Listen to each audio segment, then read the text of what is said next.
¿Cómo te va, señor Modejara? David Galeano, buen día, señor, bienvenido. ¿Cómo está usted? Y por ahí, Francesco, Baixaba Modejara Nari Peña, Teima y Teyo Pava de Teave, a los que nos ven, nos escuchan. Feliz aniversario de Radio Ñandutí.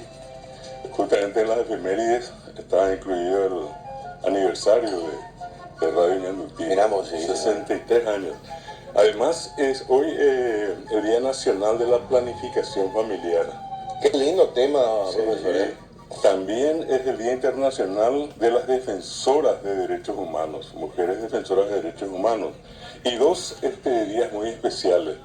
Uno, el Día Nacional del Yaguareté, del tigre. Mira, no es yaguareteca. No, esa es otra cosa. Esa es una planta que se usa como remedio, ¿verdad?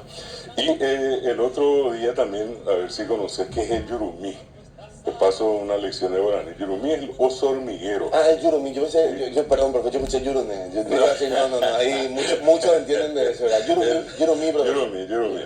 Bueno, y aparte de eso, un día como hoy nacía un grande de la lingüística, de la poesía y la docencia, el venezolano Andrés Bello, quien marcó pautas en materia de lengua española.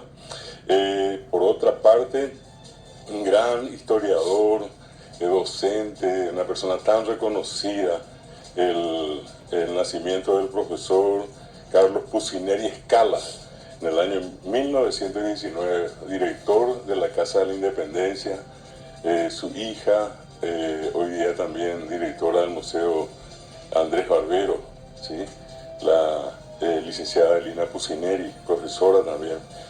Otro dato interesante, el nacimiento del músico y cantante paraguayo Andrés Cuenca Saldívar, un gran compositor paraguayo en el año 1925.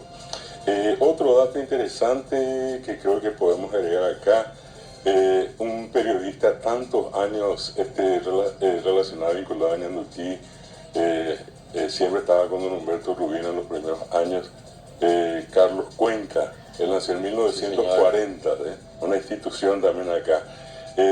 Otro dato más que creo que vale la pena mencionar acá, el famoso Risto Mejide, de toda esta serie de cantos, de competencias en la televisión española. Él nació en 1974. Y el último dato, el fallecimiento del músico inglés George Harrison de los Beatles en el año 2001. Son las fechas que recordamos hoy, Francesco, en este día tan especial, tan hermoso, el aniversario de Radio Ñandutí. Y se cumple también un aniversario del nacimiento de Friedrich Engels. Sí. Así mismo. Que en su momento dijo, yo al lado de Marx siempre toqué el segundo violín. Así mismo. Gente de la misma corriente. Comunista, claro. Sí. Pero de todas maneras trascendieron, ¿verdad? Más allá de la ideología política, inclusive contextualmente hablando, tuvo su momento, ¿verdad? Y trascendió y quedó su nombre entre muchos otros pensadores o ideólogos del mundo.